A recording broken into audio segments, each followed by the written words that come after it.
Selamat datang di podcast Mata dan Telinga bersama saya Denny Darko dan Property Observer, the tools to feed your soul.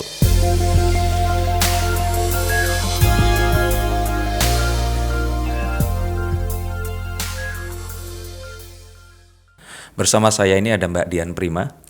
Beliau adalah seorang beauty influencer yang... Saya bukan beauty influencer. Oh bukan, tapi training manager betul ya? Saya asisten training manager buat salah satu brand dari Korea. Oh boleh disebutkan? Boleh. Oke. Beliau adalah seorang asisten training manager dari Sulhaso ya, perusahaan kecantikan dari Korea. Yang kebetulan tidak memiliki background pendidikan di bidang kecantikan karena kuliahnya dulu di Teknik Sipil Unpar dan kemudian pindah ke hubungan internasional. Iya. Iyanya begini nih, iya. Tapi terus kemudian akhirnya ya menjadi seorang penulis juga ya, Mbak ya. Iya, nulis terus ya udah nanti Ya, itu kan yang akan iya, bergulir iya. ceritanya. Ini cuman membuka saja. Dan memang akhirnya menekuni itu sampai sekarang. Alhamdulillah rezekinya di situ, Mas. Tadi kita sempat cerita sama-sama pernah di Surabaya 3 tahun ya.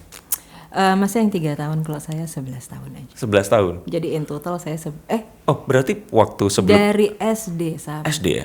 lulus SMA. Oh, SD di mana? SMP di mana? Saya di Santa Maria. Santa Maria. Yang di Jalan Raya Darmo itu. Iya, ya tahu. SMP-nya SMP 1. Terus SMA-nya di 2 ya? Iya. Tinggal nyebrang. Tinggal nyebrang, bener banget. Terus masuk ke Unpar ya? Abis itu kuliah masuk ke Unpar. Oh, merasakan juga saya dulu pernah, saya kebetulan di arsitektur pernah. Oh gitu. Iya, jadi ikut TAT. Oh. Nah, dilemparin dari atas gedung sipil itu, dibarisin. Aduh, gak mau inget. Tapi berarti angkatannya 9? Saya 92 masuk ke sipil, 94 saya masuk ke FISIP. Oh, oke. Berarti sempet selama 2 tahun Saya itu. belajar Mektek, Mas. Oh. Saya belajar. Bu Winarni Saya belajar ilmu ukur tanah. Sampai akhirnya 2 tahun terus pindah. Jadi saya sadar kalau misalnya saya ternyata tersesat itu adalah 1,5 tahun. Oh, 1,5 tahun. Tapi kan harus I need to finish the whole semester. Jadi saya harus. Ujian lagi berarti. Saya ujian lagi. Itu memang nggak bisa pindah jurusan gitu, nggak bisa ya? Ada yang bisa dipindahin itu kalau nggak salah 10 SKS untuk MKDU deh. Cuman itu doang ya? Oh. Aduh gila nih anak zaman sekarang kalau denger MKDU ngerti nggak ya? Mata kuliah dasar umum. Iya, MKDU. Berarti kalau FISIP itu yang tangga aborsi itu sebelah kiri, bukan? Ya, jadi kalau misalnya dari bawah dari Ranca Bentang ya, Ranca Bentang. Iya betul. Itu sebelah kanan. Sebelah kanan ya. Kalau dari itu berarti sebelah kiri. Dulu ada kantin di situ tuh. Ada, itu enak banget. Nasi goreng. Nasi berapa? goreng baru gue mau ngomong nasi goreng. 10.000. Nasi goreng. Terus minumnya itu Fanta pakai susu kental manis. Iya. Gila ya dulu. Kok nggak takut gitu kalau sekarang? Oh kan usianya dulu masih Makasih, termetabolisme. Mas, Iya. Ya Allah. Kalau sekarang udah selesai. Welcome setengah abad ya. Aduh, close to. Oke, kita di sini menanyakan pertanyaannya, bukan saya yang nanya tapi kartunya yang nanya. Monggo. Silakan diacak dulu kartunya. Apa? Bebas, mau begitu juga nggak Oh apa-apa. jangan, nanti saya remote lebih gede ya kartunya.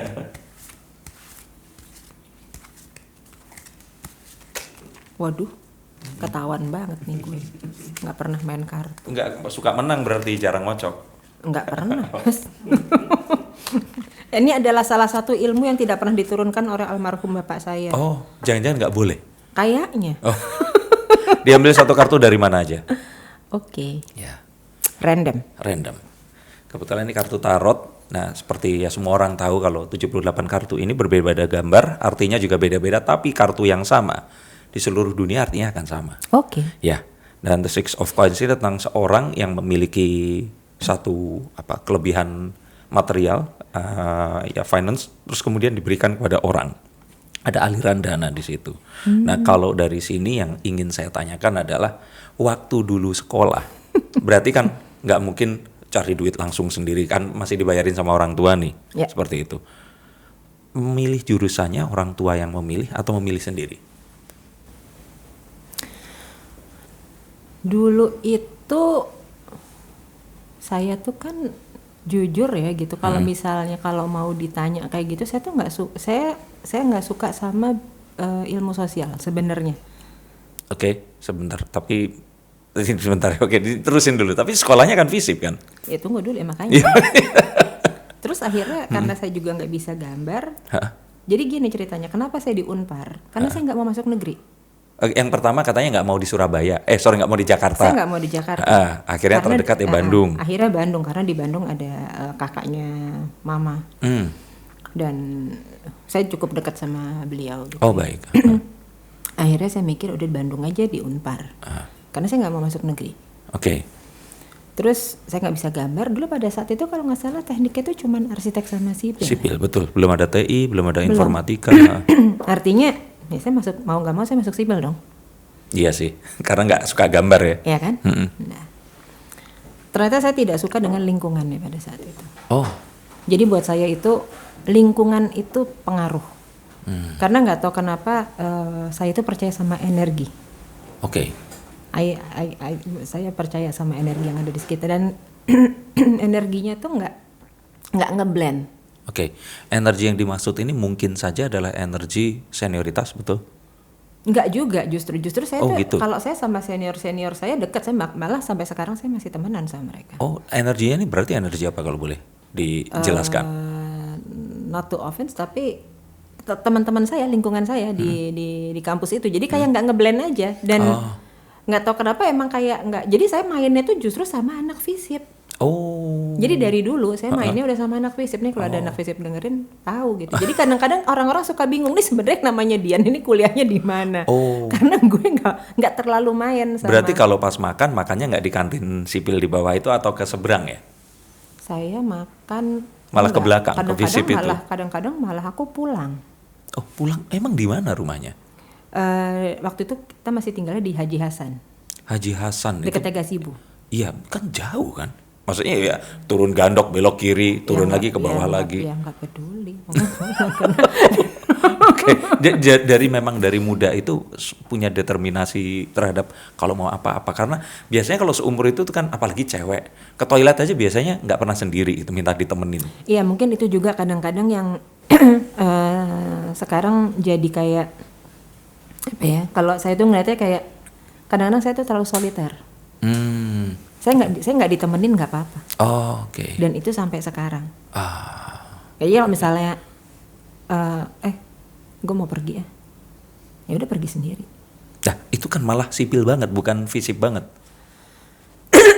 Saya nggak ngegeng juga. Ini boleh diminum kan sama aku? Oh, boleh. Saya nggak ngegeng juga. Oh. Yang penting sekolah. Bener nggak? Betul. Di tahun itu. Iya. Di tahun itu adalah kecenderungannya anak itu yang penting sekolah, karena kalau nggak sekolah kayaknya. Terus ada peer pressure juga. Almarhum bapak saya ITB, ibu saya Unpad. Oh. Nah, kebayang nggak? Iya. Dan saya udah bilang, nah ini ada yang lucu, ada anak pertama. Saya anak tunggal. Nah, semakin peer pressure kan. Iya. Loh, waktu dikasih nama, berarti memang sudah tahu kalau nggak akan punya adik.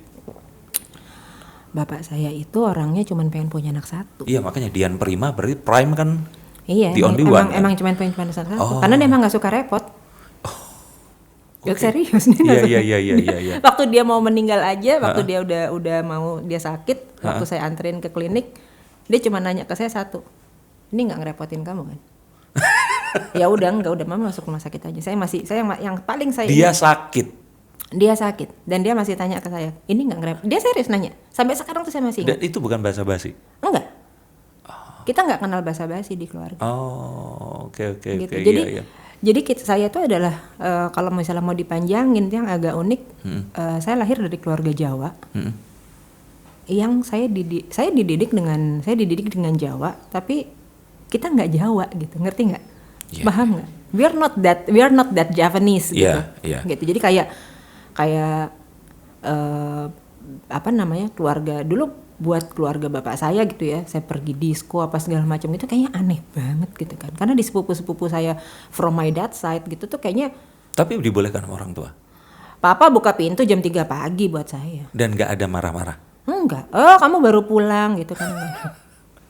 Nggak, Jawa itu kan memang kebanyakan Jawa itu sama seperti Chinese ya. Kebanyakan dari mereka itu budaya yang berkembang kan budaya apa namanya kalau saya bilang agraria. Dan memang yang lebih menonjol itu pasti menengah ke bawahnya. And that's why kita orang Jawa itu saya ngomong kita dulu, aku anggap sama dulu Oh ya. ya, baik manis.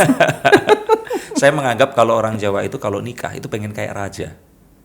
Makanya berdandanya seperti raja kalau menikah. Setuju. Padahal mereka ini rakyat proletar. Benar. Nah, jadi makanya itu mereka itu berusaha sekali untuk mengikuti unggah-ungguhnya raja itu seperti apa. Nah, tapi sepertinya dirimu ini tipikal Jawa tapi kok lebih seperti mungkin bukan Javanese ya. Jadi kayak yang mandiri itu kan sesuatu yang kalau di Jawa itu aneh gitu karena kan kita harus selalu ke saudara-saudara kita. Iya, benar. Nah, apa yang kira-kira orang tua bisa seperti itu tuh karena apa? Saya nggak ngerti, tapi kalau apa ya, bisa dibilang papa tuh orangnya modern sih zaman dulu gitu. Jadi dia yakin banget saya nggak ngapa-ngapain. Itu hebat banget sih kalau buat saya. Iya betul, makanya di zaman itu. Iya. Dan emang saya nggak ngapa-ngapain. Nah makanya, cuman kan Bingung. buat nggak ngapa-ngapain di zaman itu bukan sesuatu yang gampang loh. Kalau sekarang nggak ngapa-ngapain itu harus dibarengin dengan kita harus berteman di Facebook sama anak kita, di Instagram agar kita bisa tahu anak Benar. kita memang nggak ngapa-ngapain. Benar, tapi ya saya juga nggak sampai separno. Saya mungkin jadi kayak sama kayak bapak saya juga gitu ya. Jadi saya nggak terlalu, saya bilang ke anak saya, I trust you, ya. Sorry, wanita. Anak saya yang pertama perempuan. Oke. Gitu. Dan ketika kamu saya kasih kepercayaan, itu artinya adalah kayak kamu tuh dikasih harta. Oke. Jadi Pergunakan pergunakan dengan sewise baik. mungkin ya. Karena ketika kamu menyalahkan kepercayaan itu Gone forever. it's gone ya, dan itu it will ruin your life for Yeah. the whole. Iya. Itu yang saya selalu bilang itu. Karena mami akan menjadi sangat kayak akan jadi kayak tiger atau apa gitu. Yeah. Yang sesuatu yang you don't wanna know and you don't wanna see. Iya. Saya selalu bilang kayak gitu. Jadi mungkin itu juga jadi kayak kalau ibu-ibu lain yang kayak terlalu parno sama anak perempuannya atau apa gitu. Kadang-kadang jujur sih kalau misalnya lagi di WhatsApp group saya cuma ketawa aja. Gitu. Gua ngerti kok anak gua kayak apa. Jadi mungkin itu ilmu yang jadi to be honest, almarhum ayah saya itu dia tidak memberikan contoh yang ini loh kamu harus, dia tidak dengan perkataan tapi dengan perbuatannya dia. Gitu. Jadi yang kayak ya kamu temenan sama semua orang. Saya bisa ngobrol sama mulai dari satpam sampai Pak Jenderal tuh saya bisa gitu kan, yang kayak gitu-gitu gitu. Jadi dia memberi contohnya adalah seperti itu. Iya. Gitu. Dan waktu kuliah pun akhirnya menyadari kalau ya itu tadi sebenarnya walaupun nggak sosial tapi akhirnya pindah ke itu tadi fisip karena saya mikir ya saya harus kuliah. Oh yang penting kuliah aja. Yang itu penting tadi. kuliah. Iya. Karena saya nggak ngerti kalau nggak kuliah saya ngapain. Karena saya tidak punya pada saat itu ya saya tidak punya bayangan kalau orang itu harus cari uang. Betul, memang di zaman itu seperti iya, kan? itu ya. Nggak kayak anak zaman sekarang. Sebagai contoh nih, ini kelahiran 2001 nih. Oh. Oke, usianya mungkin baru umur berapa Leo? 20. Dan dia udah 3 tahun ini jadi seorang video editor dan ini tadi. Tuh keren kan? Ya, dan yang zaman sekarang ya, tuh dan beda penghasilannya memang. sebulan itu sama kayak dulu kita itu biaya kuliah kita dari awal sampai lulus.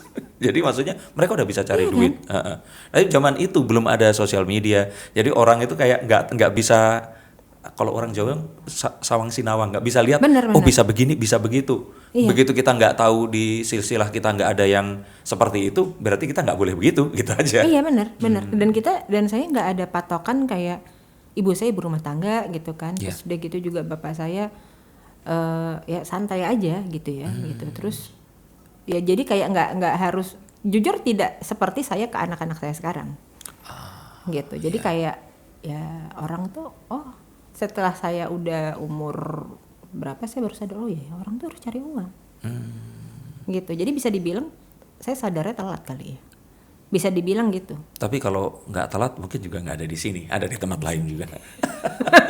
Tapi kembali lagi ini waktu kuliah itu memang berarti pemikirannya waktu itu yang penting kuliah, karena memang saat itu nggak tahu kalau nggak kuliah juga mau ngapain. Iya. Dan kuliahnya sampai lulus kan di fisip? Alhamdulillah sampai lulus. Oke. Dan setelah itu dan waktu lulus pun di GSG ya, itu kan. Nah itu sudah kebayang nggak akan jadi seperti sekarang?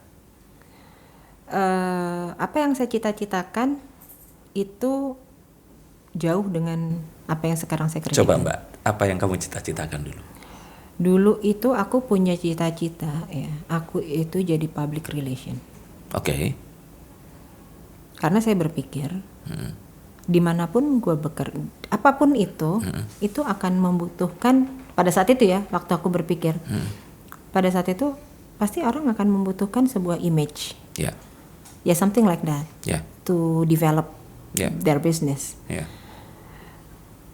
Akhirnya setelah terus ya waktu bergulir segala macam, akhirnya gue nggak suka. Nah tapi ada satu yang saya dari kecil saya suka, gitu ya. Oke nih, jadi it will lead sampai kenapa saya sampai jadi sekarang ini. Apa itu? Saya tuh dari dulu itu waktu kecil ya, saya seneng kalau ibu saya dandan, dan ibu saya tuh sampai sepuh begini, ibu saya masih hidup. Oke. Saya tuh ini ibu saya, nih saya tuh selalu ngeliatin dia dandan. Oh ini buat apa mah? Oh gitu. Dan saya tuh selalu adore sama orang yang rapih, sama orang yang rapih ya, gitu.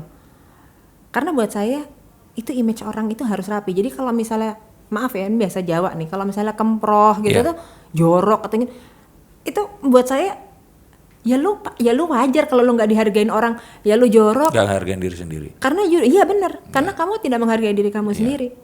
Kalau kamu mau dipandang sama orang, kamu mau dianggap orang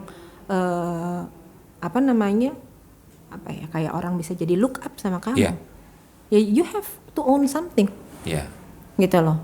Maksudnya kayak misalnya almarhum Om Bob gitu ya, Om Bob Sadino, dia mau pakai celana pendek ya lu jadi Om Bob Sadino dulu baru kayak pakai celana pendek, gitu kan. Kalau saya betul. mikirnya begitu gitu loh.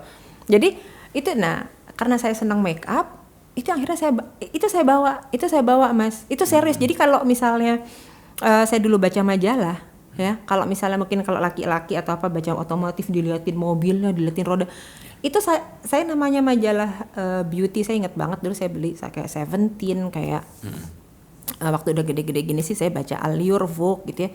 Itu namanya makeup tuh saya liatin gitu. Waktu saya kuliah itu saya juga langganan Time, saya juga langganan Newsweek gitu kan. Cuman saya enggak. Kalau kuliah dulu soalnya saya pergi ke Cikapundung itu baru dapat majalah itu. Belum ada Periplus dan sebagainya. Bener banget. Saya ada yang kalau dulu Time saya masih langganan. Jadi saya ngeliatin gitu. Nah itu saya seneng gitu. Terus saya seneng baca. Karena saya nggak punya teman kan waktu kecil. Memutuskan tuh nggak punya teman karena soliter kan tadi. Saya soliter kan. Saya punya teman. Tapi maksudnya saya kalau misalnya saya di rumah, saya bisa gitu pulang sekolah, saya dijemput supir, terus saya bilang, Pak mampir Gramedia. Dulu Gramedia di Basuki Rahmat. Di Surabaya ya, Basuki Rahmat betul. Mbak mampir Gramedia Pak. Ya udah saya punya uang jajan, saya beli buku, saya bahagia, saya pulang. Itu yang namanya Tintin atau apa. Tapi saya nggak pernah baca buku-buku yang serius waktu itu ya, karena saya juga belum mudeng. Udah gitu saya akhirnya saya ngeliat, terus saya senang nulis. Gitu, saya senang nulis, saya senang make up. Udah simple itu aja. Nah kalau memang seperti itu, tapi sadarnya itu setelah lulus kuliah. Kalau apa? Kalau itu seneng nulis sama seneng make up. Iya. Karena kalau enggak, seharusnya kan sekolahnya kan lebih yang agak ya melipir-melipir ke situ lah. Enggak juga. Enggak, karena saya gini, pada saat itu karena kenapa saya milih hubungan internasional, karena saya berpikir saya ya enggak ya bukannya cap-cip kembang kuncup juga ya waktu itu gitu. Cuman yang saya pilih kenapa hubungan internasional, karena saya mikir saya cari ilmu yang luas. Gitu. Dan kalau mau ditanya apakah ada ilmu yang sampai yang dulu pernah dipelajari sampai sekarang ke bawah, ada. Apa itu? Ya kayak saya bagaimana saya ngelobi orang. Saya ngerti bagaimana bagaimana cara untuk berdiplomasi ke orang, walaupun pelajarannya masih masih big picture banget ya gitu, belum fokus gitu. Cuman ya banyak yang saya pelajari di situ gitu. Dan terus udah gitu saya dapat network. Sebentar, ini pertanyaan pribadi. Di HI emang diajarin cara ngelobi orang? Kan sebagai politician itu ada, saya lupa ya, yang pasti ada lobbyist ya kan. Ada yang bagian ngelobi, ada yang bagian dia think tank yang dia nggak usah keluar, yang dia hanya ada di balik di balik layar. Iya. Soalnya saya pun merasa kalau kuliah saya itu nggak cocok setelah lulus kuliah. Oh gitu. Oke. Jadi saya mikir dulu harusnya kuliahnya psikologi. Tapi sekarang Mbak bilang bahwa di situ diajarin melobi orang, saya kayaknya harusnya kuliah HI waktu dulu. Dan tahu nggak? Buku-buku saya sekarang rata-rata buku-buku psikologi. Oh, oke. Oke, ini akan menarik. Nah, Ini akan menarik. ambil kartu lagi. Oke, ini kartu yang kedua, The Seven of Swords. Jadi Oke. diceritakan ada seseorang yang dia menyelundupkan senjata dari campnya dia ke tempat lain. Sebenarnya ini menarik karena ini bentuk dari, ada orang bilang ini treason atau mengkhianatan, tapi saya bilang ini lebih ke tadi itu, lobby-lobby. Berusaha untuk menyesuaikan sesuatu dengan apapun yang kita tuju. Karena basically sebenarnya semua orang pasti memiliki tujuan yang berbeda. Nah, tapi bagaimana agar tujuan ini bisa sama, itu adalah satu seni dan teknik untuk melakukan itu tadi, Mbak. Kartu ini menceritakan tentang itu. Oke. Nah, pertanyaan saya di sini. Setelah kuliah, terus kemudian lulus, katanya sempat ada babak pindah ke Australia. Itu berapa jauh dari saat lulus? Oh itu lama. Lama.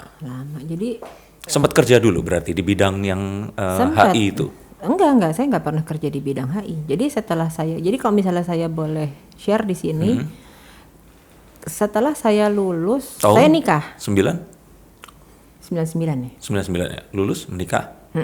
Habis lulus, habis itu nikah. Sebentar, angkatan 92? Kan 94 masuk sipil. Masuk Oh, HI. ulang lagi ya, 94 ya? Iya, oke. 99 saya lulus. Jadi waktu itu saya mikirnya adalah sejelek-jeleknya gue kuliah 7 tahun. Toh gue lulusnya sama kok sekarang. Iya, betul. Itu gue Iya. saya sempat berpikir kayak gitu ya. Itu pemikiran bodoh sih kadang-kadang. Cuman ya anyway. Habis itu saya kerja. Nah, saya kerja itu pertama saya masuk ke media besar. Media besar itu seperti Media cetak. Saya nggak mau sebut namanya. yang 3 huruf. Ada deh pokoknya. Awalnya Nanti pada hari nanti akan ada nanti ada itunya. Saya masuk media besar dan kemudian saya di situ ngerasa balik lagi. Don't belong here. Energi gue Doesn't nggak belong here. ngeblend. Oh, oke. Ada sesuatu yang membuat energi gue nggak ngeblend di sini. Saya gitu. Oh. Bukan orangnya, tapi ada sesuatu gitu kan. Kayak yang oke deh. Udah. Akhirnya saya resign. Berapa tahun sampai akhirnya memutuskan resign? Nggak pakai tahun. Oh, Hitungan saya tuh orangnya emang agak-agak sarap ya waktu zaman dulu gitu. Jadi kalau saya nggak suka, ya mungkin seperti yang terjadi dengan milenial saat ini gitu. Karena banyak yang pada bilang kalau gue nggak suka, oke gue cabut. Oke, tapi dulu itu kan sesuatu yang langka, berani dan bersikap seperti itu. Iya, karena kalau saya mikir dulu daripada gue stres. Oke. Jadi saya mikirnya gitu, daripada gue stres, gue nggak suka kalau gue stres, gue nggak suka. Jadi karena kan saya mikirnya saya sendiri. Oke. Saya nggak punya adik, saya nggak punya kakak, gitu. Sama ibu saya pun saya nggak ada sesuatu yang saya nggak bisa ceritain juga gitu ke dia kan. Gitu. Jadi saya mikir ya udah semuanya telan-telan aja sendiri. Saya nggak suka, saya cabut. Itu fresh graduate langsung kerja di situ. Iya. Abis itu saya. Mbak, apa sih yang nggak disuka? Kalau boleh dijelasin sedikit aja, yang nggak terlalu sensitif. Saya susah Mas ngejelasin. Tapi mungkin kalau Mas bisa baca tarot mungkin ngerti. Energinya tuh nggak ngeblend. Paham nggak maksud saya? Paham. Tapi yang sama dengan waktu di sipil atau sama. Jadi kayak rasa itu ada lagi gitu. Oke. Gitu. Tapi kalau sekarang akhirnya saya ngerti itu saya kenapa. Gitu. Tapi nanti ujung-ujungnya jadi klinik, saya nggak mau ini obrolannya. Nah, anyway, terus akhirnya saya sempat kerja di bank. Sempat banking. Saya sempat kerja di bank, terus udah gitu saya juga ngerasa. Jadi saya kayak pada saat itu tuh kayak, gue tuh mau ngapain ya sebenarnya gitu. Oke. Gitu kan. Lucu nih kayaknya. Jadi kayak orang cap-cip aja, beneran kayak orang cap-cip. Dan kalau misalnya orang cap-cip, saya kerjain itu gitu kan. Karena berapa lama? Itu lumayan tuh, hitungan bulan. Walaupun saya agak lupa. Kirain tahun, bulan loh di sini. Enggak, karena saya adalah orang yang berpikir kalau gue nggak suka, cabut. Bukannya kalau masuk bank itu MT dulu ya?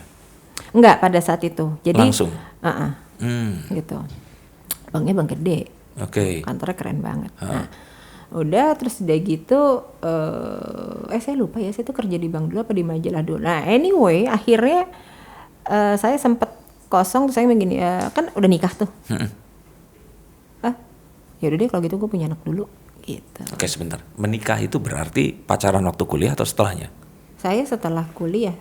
Setelah kuliah. Nah, suami Pacarannya sebentar kalau mau ngitung. oh langsung nikah. Pacarannya itu 2 tahun. 2 tahun. Oke. Kalau saya bilang dirimu ini termasuk seorang wanita yang unik beda sama yang lain, itu nggak menyinggung kan? Memang unik Enggak, kan? karena saya paham kok kalau saya berbeda. Nah, Saya ini mikirnya juga nggak kayak nemu perempuan suaminya ini seperti apa dan di mana? Itu yang Ini menarik. serius mau diceritain? Oh, boleh. Oh, ini lucu ceritanya. Jadi gini, saya sempat pacaran lama banget. Kayaknya Noni kau deh orangnya. Nah anyway, abis itu putus. Udah gitu terus saya kemana. Terus akhirnya capek gitu kan. Terus akhirnya, ya udah deh nikah aja nih kayaknya. Tapi maksudnya gue punya pacar gitu kan. Iya. Nah terus akhirnya saya berteman nih, saya punya sahabat dulu gitu kan. Aduh kemana ya dia sekarang. Nah sahabat saya itu, dia punya temen gitu kan. Punya teman-teman kan. Ini anak ITB nih sahabat saya. Gitu kan. Terus, apa namanya? Hen, apa? Besok si itu kawin tuh, dia bilang itu nikah. Oh iya? Iya. Gue ikut deh. Gak apa-apa gak kalau gue ikut jadi nemenin lo, daripada lo nganggur sendiri ngomong itu. Iya. Ya udah, bener lo mau nemenin gue. Yang waktu itu cowok yang waktu itu gue bilang cakep ada nggak? Gue bilang gitu kan. Kayaknya ada deh, datang kan ya sahabatan. Oh ya udah gitu. Udah tuh. Di mana tuh waktu itu? Kawinannya tuh di Jakarta. Gitu. Sampai sekarang kita masih temenan semua. Jadi itu emang gengnya suami saya gitu. Udah terus udah kan terus gitu. Tuh. Oh iya gitu. Seneng aja gitu ngelihat si yang sekarang menjadi suami saya itu saya seneng aja gitu dari jauh. Gitu kan. Lo tuh mau dikenalin gak sih sebenarnya? Ya lo mau kenalin gue nggak gitu kan? Itu gue inget banget. Udah kan akhirnya berlanjut. Jadi pertemuan kenalan itu akhirnya jadi kayak ada acara makan-makan apa segala macam gitu kan. Akhirnya jadi dekat jadinya pacaran. Pacarannya itu jarak dekatnya 1 tahun, jarak jauhnya 1 tahun. Karena dia baru jadian beberapa bulan kemudian saya dipamitin aku mau kuliah ya. Kuliah ke? Di waktu itu dia ke Leuven, ke Belgia. Gitu. Okay. Jadi ya udah tapi 1 tahun. Jadi abis itu dia balik ke sini, nggak lama kemudian abis itu kita nikah gitu. Jadi kalau ditanya, misalnya kalau anak saya nanya gitu kan, mami dulu sama ayah ketemu di mana? Di pesta kawinan. Jadi dulu tuh saya punya masa ya seneng banget ikut orang ke kawinan. Enggak, memang itu saya juga melakukan kok. Oh gitu? Iya, perbaikan gizi. I'm not alone. Oh enggak, kalau saya enggak, saya ngeceng. Oke. Kalau kita cowok-cowok cari makanan yang enak. Gue enggak, mas gue ngeceng. Dulu nemenin mama, nemenin papa gitu kan. Iya. Kan, gitu. Berarti memang kartu ini cocok bahwa sebenarnya mostly perempuan, wanita itu tuh biasanya akan jadi pasifnya.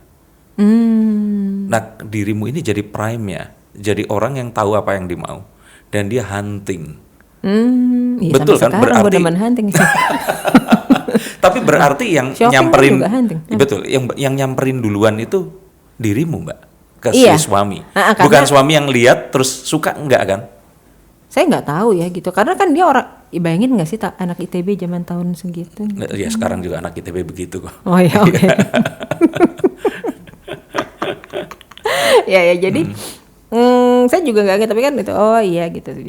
Tapi saya nggak pernah ngebayangin kalau saya bakal nikah sama orang yang waktu itu gue lirik gitu kan. Oke. Maksudnya di sini adalah ada banyak kawinan yang lain dan ada banyak cowok yang dilirik yang lain gitu ya. Tapi akhirnya yang itu yang dinikahin. Aneh. Oke. Ini menjelaskan tentang ini tadi. Tapi ya balik lagi di sini bahwa akhirnya setelah lulus itu tadi, terus nggak langsung ke yang Australia itu, sempat bekerja dulu di banking, di majalah, lalu. Jadi intinya saya meniti karir itu justru saya sebelum saya ke Australia. Nah setelah itu kemana lagi sempat yang jadi milestone kira-kira? Abis itu waktu akhirnya kan saya punya anak. Nah saya punya anak. Nah ini ada lucu lagi. Saya sempat nggak boleh kerja sama suami saya. Dengan alasan anak? Mungkin waktu itu alasannya anak ya. Tapi saya cuman bilang kalau ada apa-apa sama kamu, terus nasib gue gimana? Saya bilang gitu karena saya ya maksudnya ya have to survive. Saya mikir gitu kan. Nah ternyata tapi itu yang tidak pernah saya nggak pernah saya bayangkan pada saat itu kalau ternyata saya seambisius seperti sekarang ini. Sadarnya emang kapan kalau ternyata dirimu ambisius? Barusan. Jujur barusan. Maksudnya karena saya mikir gini, gila ya. Maksudnya gini, di antara gengan teman, maksudnya ada pertemanan kecil lah ya gitu. Iya. Yang sampai saat ini masih bekerja di kantor. Di gengan saya SMP, di gengan saya kuliah, cuman saya, Mas. Yang masih kerja di kantor, yang benar-benar masih 9 to 5, yang kalau misalnya kita pada mau ngumpul-ngumpul, dan saya nggak tahu apakah itu dibilang ambisius apa saya dibilang kurang, itu nggak ngerti ya gitu. Tapi ya karena saya mikir justru saat ini menurut saya yang paling tepat di umur saya sekarang ini, this is the best time. Karena apa, anak saya udah pada gede-gede. Itu ini saya setuju sih. Gitu. Karena mostly kebanyakan orang-orang itu salah pas mereka meniti karir itu, mereka anak ini butuh mereka pas saat mereka ini ninggal mereka pergi. Iya. Nah pas mereka sukses, anak ini ya umur 20 tahunan masa iya suruh orang tuanya liburan kemana anaknya ngikut kan? Iya. Nggak banget, malu lah anaknya juga kan. Bener. Dan mereka menyalahkan keadaan. Bener. Nah padahal kalau menurut saya memang harusnya seperti itu tadi, saat anak ini masih kecil itu tadi kita ada untuk mereka. Tapi ya pas itu tadi ya kan ya anak udah dengan kehidupannya, terus mau ngapain? Bener. Karena saya pikir kalau nanti malah pensiun itu mempercepat datangnya. Iya, malah jadi limbung, malah jadi gampang sakit-sakitan. Nah jadi kalau aku boleh ulang lagi, abis itu setelah saya punya anak, dan saya setelah punya anak yang kedua, karena waktu itu anak yang pertama emang apa namanya, saya nggak kerja karena saya perfeksionis banget kan, gitu. Jadi saya mikir, semua harus gue handle sendiri. Nah, saya mulai kerja itu adalah ketika anak saya yang kedua lahir, gitu. Jadi kesiannya memang si Ade ini saya tidak terlalu ngeliatin perkembangannya dia, jujur gitu ya. Cuman ya nggak apa-apa, alhamdulillah sampai sekarang dia baik-baik aja gitu. Jadi sorry Ade kalau kamu dengar. Nah anyway gitu, itulah yang membuat saya. Jadi pertama kali saya diajak sama teman saya, gitu. Jadi kalau dulu saya pertama kali di majalah yang saya sampai sekarang inget dan menurut saya energinya tuh ngeblend itu di saya, itu kalau misalnya Mas ingat dulu kita punya majalah namanya Playboy. Oke. Saya ada di grup itu. Mas Erwin ya? Iya, tapi Mas Erwin bukan atasan saya. Jadi dulu almarhum Pak Budi itu bawa ke Indonesia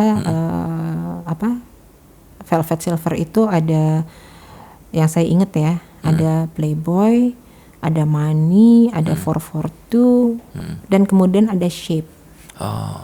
Saya yang di Shape. Oh baik. Saya handle beauty editor di situ. Ya, tapi umurnya kan juga nggak lama kan itu majalahnya? Enggak. Makanya. Gitu. Jadi itu nggak lama. Nah abis itu di situ saya membangun network. Karena saya di situ seperti kayak, so finally I know, gitu kan. I know what I like. Apa? Ya itu tadi. Ternyata si beautyan itu bisa jadi duit buat gue. Oh, buat dirimu. Back then itu tahun berapa? Ya tahun 2005. 2005. About ya, lupa saya. Segituan deh. Oke. Nah, setelah tahu itu tadi, itu baru sadar yang suka ngeliatin ibu dan sebagainya atau? Iya, jadi saya menyadari kalau ditanya gitu kan, lo kenapa banyak gitu yang nanya ke saya Mas gitu. Actually you're not the first one. Banyak yang nanya ke saya, kenapa kok lo jadi beauty editor gitu kan? Karena mereka tahu saya nggak punya background. Tapi saya tahu, tapi saya bilang saya senang nulis. Oke, tapi Mbak, kamu kan dari muda tadi diceritain kalau soliter, nggak cewek banget, ya kan? Bingung kan? Iya, makanya dengan itu semua. Saya tuh cara mikir aja saya laki. Nah iya, tapi terus kenapa di beauty?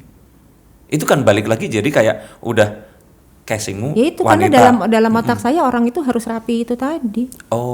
Baik laki maupun, saya tuh nggak seneng. Saya ngeliat, maaf ya, nggak ada yang pakai sandal kan. Iya. Saya tuh ngeliat orang pakai sandal. Tapi jujur ya, sampai sekarang saat ini kalau ngeliat ada orang nih, ketemu orang, apalagi terutama cowok, pertama saya ngeliat tuh sepatunya. Jadi saya mungkin nanti akan bilang sama anak saya yang perempuan, maaf ya kak, lihat kalau sepatunya. misalnya mungkin kalau kamu ada pacar kamu datang, aku akan lihat sepatunya. nggak perlu mahal, yang penting nggak buduk gitu. Terawat. Nggak, tapi balik lagi itu tadi, casingnya wanita. Terus kemudian tapi perilakunya ya nggak wanita pada kebanyakan. Saya itu ini cocok banget ya. Saya nggak pernah dibeliin boneka sama bapak saya dibeliinnya main mobil-mobilan memang. Masa? Loh serius? Sungguh. Tapi bapak nggak pernah keceplosan waktu mimpi atau apa sebenarnya pengennya anak laki-laki, nggak kan? Ya nggak bilang juga. Tapi maksudnya, tapi sungguh saya kalau misalnya misalnya nih ya Mas ya, kayak sampai sekarang aja ya gitu, untuk kayak pemilihan baju gitu-gitu, ada perempuan suka pakai renda-renda atau apa gitu, nggak suka saya. Oke, jadi lebih ke si. Tapi saya saya senang dengan paras, cantik. Oh iya, oke, ngerti. Nah sampai akhirnya menyadari itu potensi dan keinginannya tadi itu, tapi ternyata medianya kan juga umurnya nggak panjang.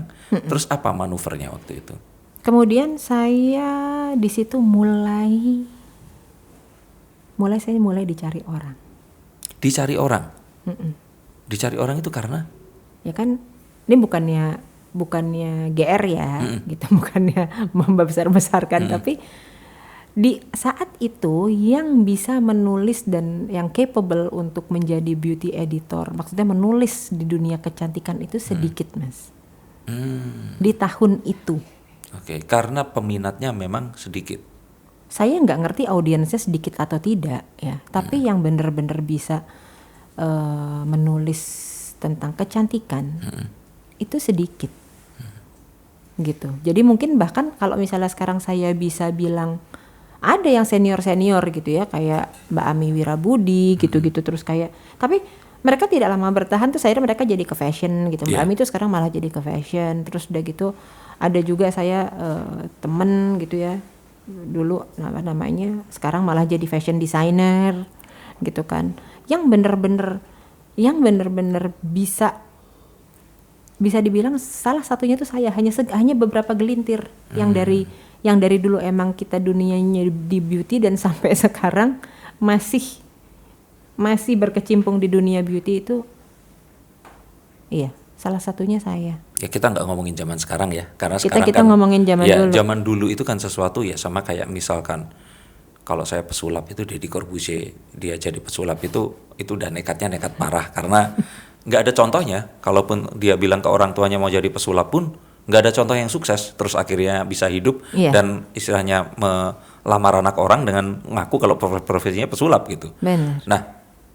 cuman zaman itu memang akhirnya dirimu itu melihat dari luar negeri ada seperti itu atau just feeling aja? Nggak, jadi saya kan akhirnya tunggu dulu, si Shape ini kan akhirnya bubar. Iya, betul. Ya kan, majalah Shape itu akhirnya bubar. Saya keluar di situ, terus nah di situ saya ya mulai nyemplung deh. Jadi saya itu ya Mas, saya pernah kerja di MRA Media, saya pernah kerja di Femina Group, saya pernah kerja di Kompas Gramedia, gitu. Nah, tapi ada juga beberapa media yang ada juga beberapa media lain. Terus saya juga suka diminta jadi penulis, kayak bikin newsletter dari perusahaan apa segala macam, itu banyak banget. Jadi saya tuh sampai sekarang saya masih menjalin sih sama kayak communication company gitu.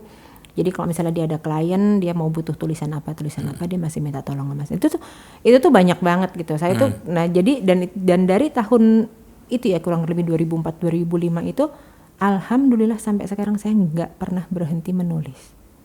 Sekarang walaupun saya menjadi trainer, saya tetap menulis. Oke. Sedih. Tapi tulisan pertama itu kapan, Mbak?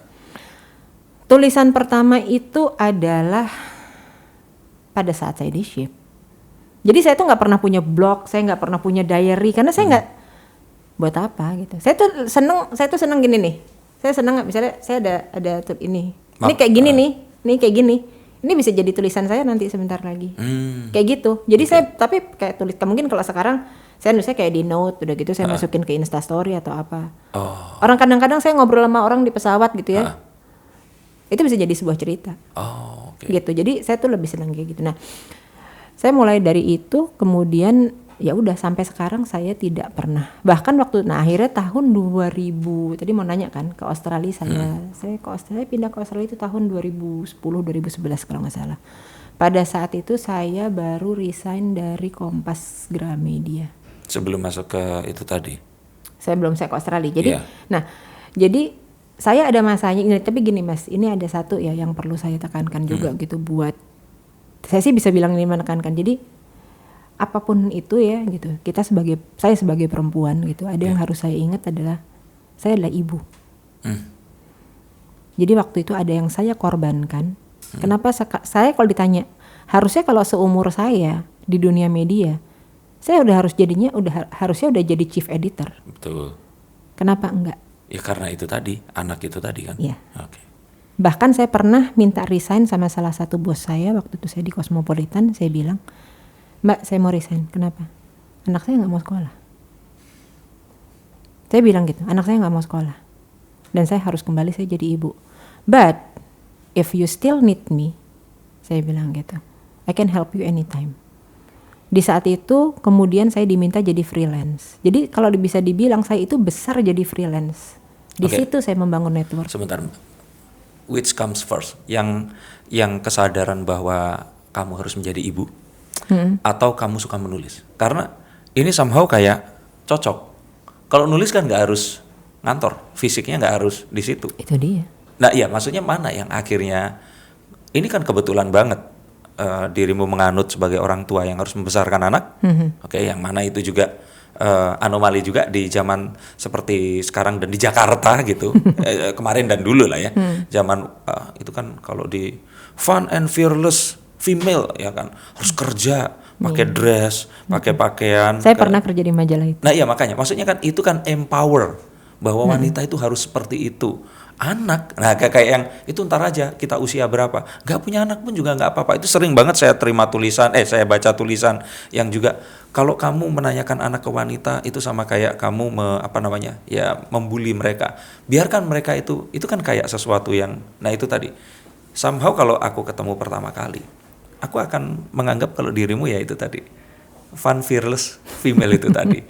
Bukan ini kan Jawabannya baru keluar di sini kan bahwa keluarga ibu itu harus merawat anak dan dengan tangannya sendiri. Iya. Nah, mana yang duluan? Jadi gini, ada cerita. Saya pernah diceritain teman saya. Ini teman kantor saya, Mas. Oke. Mbak tahu nggak? Ini ngobrol nih, kita lagi jalan di mall. Mbak tahu nggak kenapa? Nyokap gue tuh kan selama ini sibuk kerja ya, dia bilang gitu. Terus kemarin dia ngajakin gue pergi. Ya bagus dong. Nyokap lu udah pensiun. Udah nggak kerja lagi. Terus bagus dong, lu pergi dong sama nyokap lu. Enggak. Kenapa? Gue cuma bilang sama nyokap gue, where were you when I need you? Kata-kata itu, Mas. Yeah. Yang bikin, ini ada cerita nih, ini sedih sih. Gimana? Kata-kata itu yang bikin gue akhirnya, kejadian, anak gue nggak mau sekolah. Itu serius nggak mau sekolah. Siapa ini namanya? Katia nih umur berapa? Katia sekarang umurnya mau 18 tahun. Pada saat itu dia umur TK deh. Oke, Katia nggak mau sekolah karena apa? Karena saya abis mami nggak pernah ada di rumah. Sebentar, kan apa hubungannya? Mami nggak ada di rumah dengan dia nggak mau sekolah? Ya dia karena dia butuh saya. Dia mau saya nganter karena dan dia tuh ada masa di sekolah dia nggak pernah ada suaranya. Sekarang sekarang saya susah banget nyetop dia ngomong. Gitu. Oke. Asli, jadi ada masanya terus tiba-tiba, saya ingat dong cerita teman saya tadi. So where were you when I needed you? Itu berarti kejadiannya sebelum Katia ini tadi mogok sekolah. Iya, itu kayak ada dalam periode masa yang berdekatan deh. Setelah saya dengar cerita itu, saya nggak mau dong saya menjadi ibu itu gitu kan, ya. Itu berarti kan ibu itu ya bentar-bentar lagi usiamu ini kan? Ada, dan tahu nggak? Dan itu kejadian bener kayak ketampol. Ini ada satu cerita, saya agak sedikit lengkap. Waktu akhirnya kita pindah ke Australia. Oke. Saya waktu di Australia juga masih kerja karena ada yang minta. Jadi ada perusahaan website dari New York, mereka butuh kayak translator atau penulis juga gitu untuk di publish di Indonesia. Ya mereka minta saya gitu. Jadi saya tetap nulis ya di situ ya gitu.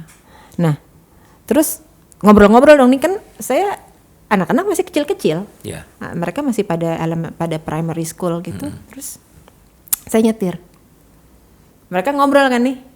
Nah, karena saya selalu bekerja gitu kan. Karena saya selalu bekerja, walaupun saya jadi freelance itu kan bukan berarti Nggak kerja, malah itu 24 jam kerjanya.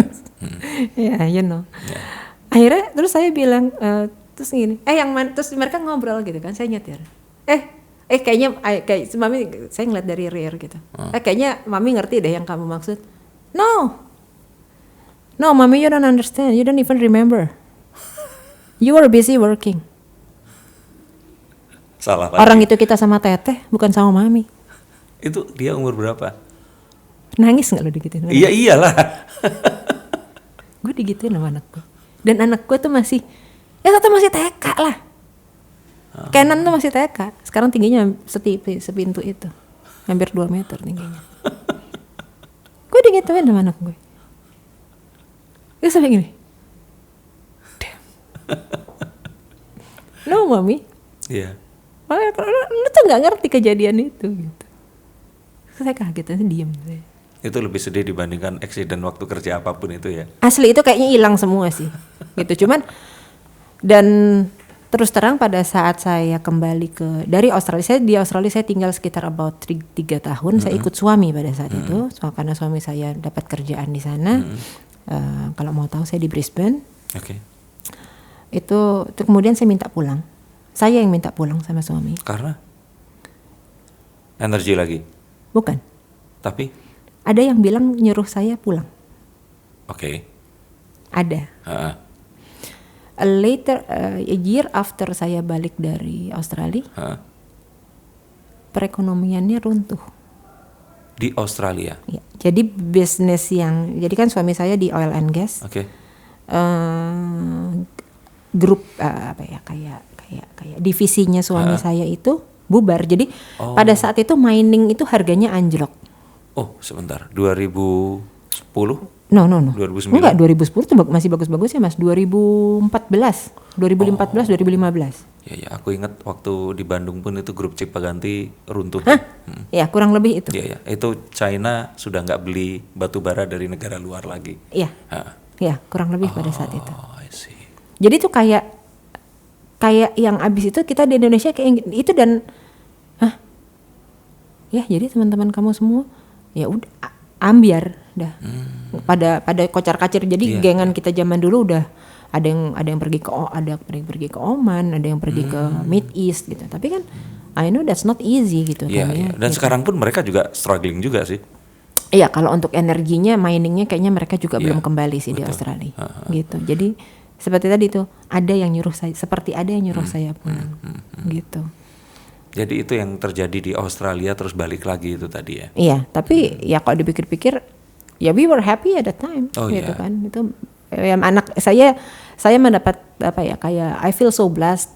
Saya punya dapat kesempatan dari Allah itu bisa kayak ngincipin hidup di sana gitu dan membesarkan anak di sana, karena itulah yang menjadikan anak-anak saya seperti sekarang. Gitu. Oke, karena kalau tadi istilahnya membaca profil ini tadi terus melihat waktu datang dirimu seperti apa, aku cuma berpikir bahwa ini kayaknya di Indonesia dulu hidupnya seperti apa, di Australia melihat sesuatu terus kemudian merubah pola pandangnya dengan cara hidup yang sekarang ini dijalani. Tapi turns out ternyata sudah sadar dari waktu kecil banget. Bahkan bapak pun sudah dari awal itu tadi ya. Anaknya cuma satu dikasih namanya Dian Prima. Ya itu agak aneh sih. Oke, ke kartu berikutnya silakan diambil. Atas aja deh Mas, capek. Ya. Capek mengusung-usung. Teh Hermit ini seseorang yang dia ini berusaha menyalakan lampu, memegang tongkat dan mengajak seekor hewan ini untuk membantu dia menemukan jalan mana yang harus dipilih. Dan ternyata dalam perjalanannya dia tahu sebenarnya bukan itu semua yang mendorong dia, tapi hatinya dia yang harus tahu dia mau melangkah kemana. Nah, ini adalah satu pertanyaan yang mungkin waktu akhirnya menentukan untuk ke beauty itu tadi. Dan di saat itu nggak banyak orang yang bisa seperti itu. Kita ngomongin itu dulu ya, nggak kayak sekarang kalau cewek bisa sosial media dikit, ngerti cara pakai bedak, terus kemudian dia bikin beauty vlogging Jangan video. jangan julid, Nggak boleh gitu. Saya cuma cerita bahwa kalau sekarang ini buat jadi seperti itu tuh semua orang pengen bisa gitu. Ya sama kalau kayak zamanmu dulu main sepatu roda. Iya kan? Gak bisa sampai sekarang lah, sepatu roda Mas. Tapi kan iya balik lagi. Itu kan kayak beli itu terus bisa gitu loh. Ya, tapi zaman itu kan untuk jadi terus, apalagi bilang kalau menulis, oke, tentang apa beauty editor. Apa? Pasti begitu kan? Benar. Nah, waktu itu memang tahu kalau ini akan sampai ke titik sekarang ini. Atau ya pasti kan pernah dong, apalagi menulis ini kan sesuatu yang luas banget gitu Mbak. Bisa aja diminta untuk misalkan kerja di agency sebagai seorang copywriter atau apa. Ini pernah. Kan juga yes, tapi kan itu lebih jelas, maaf lah ya, zaman itu lah ya. Kedua kayaknya lebih basah juga kan, karena kan lebih banyak juga itunya kan kliennya gitu. Kenapa kok larinya ke situ di saat itu? Larinya ke beauty. Iya beauty, selain yang tadi itu disampaikan. Nah terus gimana caranya? Kita tadi kan bicarakan tentang lobby. Nah, ini tampaknya passion saya ada di beauty, Mas. Yes, I know. Tapi kan untuk meyakinkan orang-orang bahwa ini adalah the right path gitu loh, yang ini harus dilalui. Itu gimana caranya dulu itu? Dapat apa yang kamu mau, Mbak?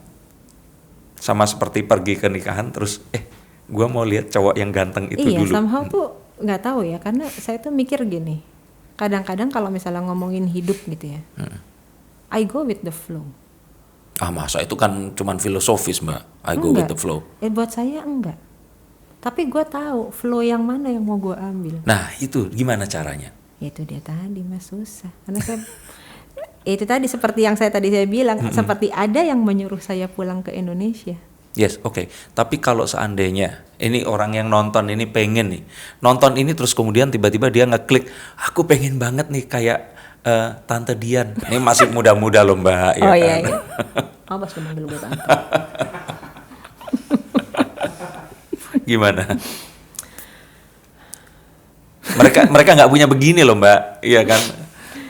Iya, jadi sebenarnya sih gini, kalau misalnya sedikit berfilosofi hidup gitu ya, tadi I go with the flow gitu. Jadi aku ulang sedikit lagi ya gitu, buat anak-anak yang zaman sekarang sedang bingung nih gitu kan mau ngapain gitu ya. Jadi kayak kalau buat saya gini, orang itu harus punya skill,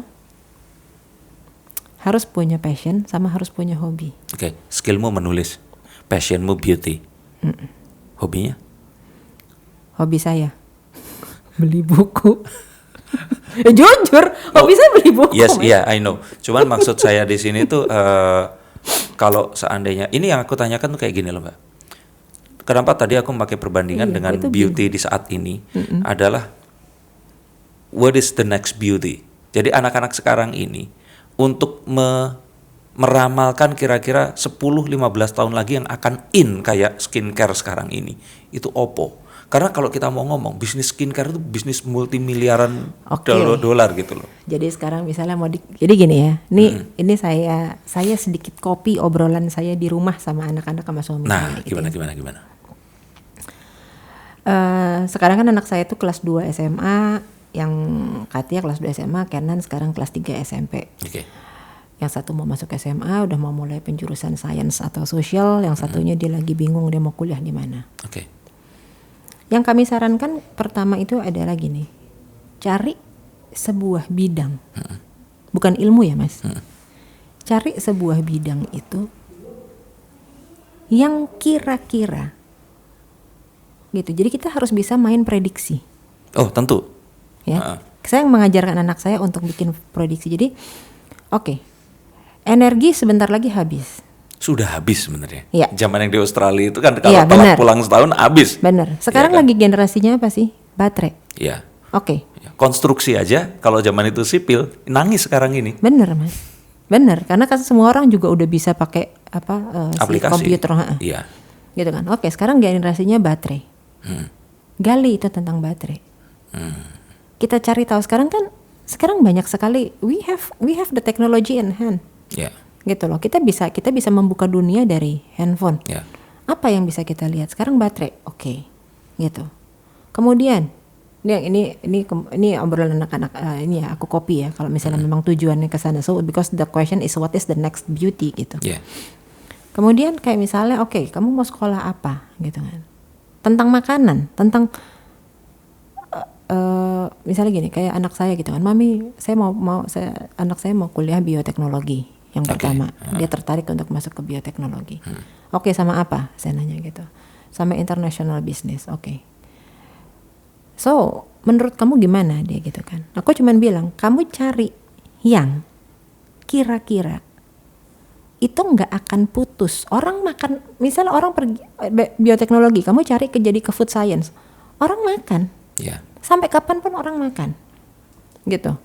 Kamu mau ini bukan mematahkan ilmu yang lain ya mas? Maksudnya. Oh iya. Ini kita kan forecast sesuatu yang akan jadi populer. Bener, gitu. Terus kayak misalnya, tapi aku bilang gitu, I'm much happier kalau misalnya kamu balik lagi ke ilmu dasar. Karena buat mami, kayak bangsanya ekonomi, hukum, itu ilmu yang nggak akan sampai dimanapun kamu berada, gitu. Kamu akan belajar itu, itu akan kepake ilmu itu, gitu loh. Jadi terserah kamu mau yang mana gitu. Jadi, nah begitu juga pada saat itu saya mau balik lagi gitu ya. Kalau misalnya what is the next beauty? Pada saat itu saya berpikir gitu ya, orang itu dandan, gitu. Walaupun saya tidak pernah menyangka akan sampai seagresif ini gitu ya, dengan teknologinya gitu. Cuman dan orang itu butuh informasi. So I need to lead gitu kan. I need to lead people gitu to find the informasi yang benar. Gitu. Jadi saya juga bahkan kalau misalnya mau sedikit mengutip pekerjaan saya yang sekarang gitu, saya ke anak-anak buah saya yang di floor gitu ya, saya selalu mengajarkan mereka adalah dengan analogi, dengan konsep. Gitu. Jadi kayak karena itu yang menurut saya adalah, karena begitu juga ketika saya menulis gitu ya gitu kan, saya banyak belajar dari tulisan saya sendiri gitu. Saya banyak belajar dari narasumber. Saya ketemu narasumber banyak banget pada saat itu gitu kan. Nggak perlu yang cantik gitu kan. Gitu. Jadi nggak perlu bukan orang yang harus bergerak di dunia kecantikan ya maksud saya gitu. Gitu. Jadi nah konsep itulah yang saya balik lagi gitu ya. So what is the next beauty? Cari ilmu yang memang, karena kalau misalnya ditanya, okay, what is beauty thing in the next 10 years? Saya tanya gitu kan. Orang masih pakai, tapi mungkin gitu ya. Orang akan kembali lagi ke cara dandan yang seperti yang zaman dulu gitu, karena itu kan evolve dan mereka akan balik lagi gitu. Kayak misalnya sekarang. Iya kayak style ya. Iya. Dia pasti cycling, muter lagi, balik lagi ke situ. Pasti. Jadi apapun itu sebenarnya itu nggak ada matinya. Asal ya kita harus punya satu bekal. So apa bekal itu? Adalah network. Gitu. We build the network. Kemudian kita kalau untuk keluar, karena kalau saya orangnya saya suka dengan spiritual and filosofi gitu ya. Jadi kalau keluar saya bangun network. So what did I do for myself? Gitu. Saya develop myself. Gitu. Gimana caranya? Saya dengan umur yang saya tahun ini umur 47 tahun, saya harus bersaing dengan para milenial. Yang energinya pasti lebih fresh. Kebayang nggak? Yang tadi saya sempat bilang tadi di kamar sebelah. Yang tadinya saya hanya akrab dengan Word, dan kemudian saat ini sekarang saya harus akrab dengan gimana sih caranya bikin pivot di Excel, gimana sih caranya bikin slide yang menarik di PowerPoint, gimana caranya supaya saya ini didengar sama orang. Saya itu dibayar buat ngomong, Mas. Dan itu tadi, untuk umur 47 tahun mungkin dirimu cuma segelintir orang yang mungkin ngerti TikTok kali ya. Saya nggak punya TikTok. Tetapi harus mengerti kan bahwa itu fenomenanya ada. Saya ngerti saya ngerti. Walaupun saya nggak ngerti manfaatnya. Sorry. Saya nggak ngerti beneran. Cuman memang itu tadi Mbak. Berarti kan akhirnya pekerjaanmu di sini itu sebagai mengkoreksi yang tadi. Bukan seorang influencer tapi editor. Berarti tugasnya mengkurasi. Oke. Dan menentukan kira-kira oh ini seperti ini dan seperti itu. Oke. Nah dulu waktu itu berbeda nggak dengan sekarang? Kalau dulu kan medianya konvensional. Nah kalau sekarang kan suara itu bisa didengarkan dari mana saja gitu. Otomatis teknik mengkurasinya kan pasti akan lebih susah. Sampai saat ini saya masih berteman sama beberapa, bukan sampai saat ini. Saat ini saya berteman dengan beberapa influencer yang benar-benar ada di dunia beauty. Oke. Ada beberapa dari mereka emang yang punya background dari dunia media, gitu ya. To be honest, apa yang mereka omong itu buat saya, karena bukan saya berarti saya dari dunia media ya, no offense, tapi kadang-kadang saya ngerti gitu kan. Somehow mana yang lebih ada kliknya sama media. Nah, saya itu saya termasuk masuk generasi yang saya merasa ada peralihan di situ, Mas. Saya tuh ngerasain peralihan dari orang baca kertas sampai sekarang ke sampai gadget. sekarang baca ke gadget. Gitu, karena dan saya sempat juga disuruh nulis untuk beberapa website gitu ya gitu. It's not easy. Gitu. Kalau untuk ini ya gitu, dan peralihan itu gitu untuk mengkurasi apa segala macam untuk saat ini. Kalau buat saya kalau buat tahun-tahun ini tuh justru sebenarnya udah lebih jinak daripada 5 tahun 6 tahun yang lalu. Liar sekali. Gitu loh. Kayak orang tuh kayak dikasih kesempatan untuk berbicara kayak kemarin ini aja deh gitu loh. Kayak orang-orang baru pada tahu Clubhouse atau segala macam. Mereka dikasih kesempatan ngomong. Saya cuma ngomong gini lah, paling ini umurnya juga nggak lama. Bentar lagi kelar nih Clubhouse. Saya sempat ngomong kayak gitu karena menurut saya aduh hati-hati banget gitu kan, karena ya begitu juga dengan si dunia beauty itu. Nah, akhirnya jadi terpisah gitu. Akhirnya jadi terpisah, bukan berarti saya sekarang lagi ada di grup luxury ya gitu. Tapi memang akan terpisah gitu, akan yang sebenarnya bukan terpisah ya, tapi memang itu akan ya hukum alam. Akan ya kayak kelas itu kita mau pisahkan kasta, tapi itu memang ada. Nggak bisa ya, kayak mau ngaduk air sama minyak sampai kapanpun nggak akan bisa nyambung.